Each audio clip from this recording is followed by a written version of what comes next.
xisbiga kulmiye ee gobolka Gabiley ayaa maanta soo dhaweeyay taageerayaal tiro badan oo ka soo jeeda mid kamid ah beelaha daga koonfurta magaalada Gabiley. Munaasabadani oo ka dhacday hotelka Booq ee magaalada Gabiley ayaa waxa ka hadlay gudoomiyaha xisbiga kulmiye ee gobolka Gabiley Axmed Maxamuud Shirwac, madaxa ololaha xisbiga kulmiye ee heer gobol Cabdi Cali Cilmi iyo caaqilka beesha maanta shaacisay taageerada xisbiga kulmiye ay u hayaan xubno kamid ah taageerayaasha ku soo biiray kuwaasi oo dhamaantood muujiyay taageerada ay u hayaan xisbiga kulmiye iyo mujaahid Muuse Biixi Cabdi. beelweynta Gurgure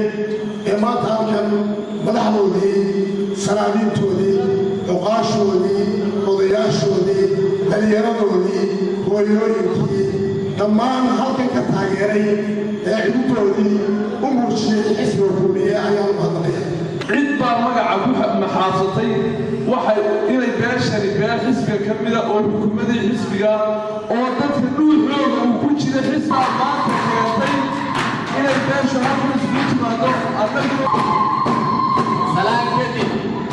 anigoo ah caaqilkii beesha Gurgure kuna hadlaya afka beesha Gurgure kuna hadlaya afka cuqaasha beesha Gurgure kuna hadlaya afkii suldaanka beesha Gurgure kana wakiila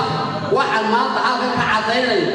inay ay beesha si weyn oo mugle ugu codeynayso xisbiga kulmiye ee uu musharaxa ka yahay Muuse Biixi Cabdi. ma isla garanayaan Muuse Biixi Cabdi u codeynayno halkaa kulmiye soo gaarsiiyey oo wax ilaahay loogu mahadiya inaan hore uga sii socdo ayaynu u baahnay maanta. rag iyo dumar carruur iyo ciroole intuba waxay diyaar u tahay madaxweynaha mustaqbalka Muuse Biixi Cabdi waxaan isla garanay inagoo hore u ah inaynu taageersanahay madaxweynaha mustaqbalka mudane Muuse xildhibaanka yidhi beeshii anigaa gacanta ku haya wadaniga wanaa gacanta kuugu haya soo beentii maaha annagu waxaanu ahay dadkii had iyo jeer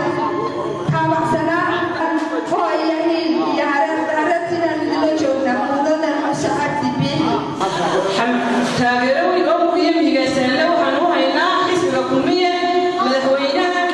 mustaqbalka dhow Muuse Biixi Cabdi. Mukhtaar Nuux Ibraahim, Hon Cable TV, gobolka Gabiley.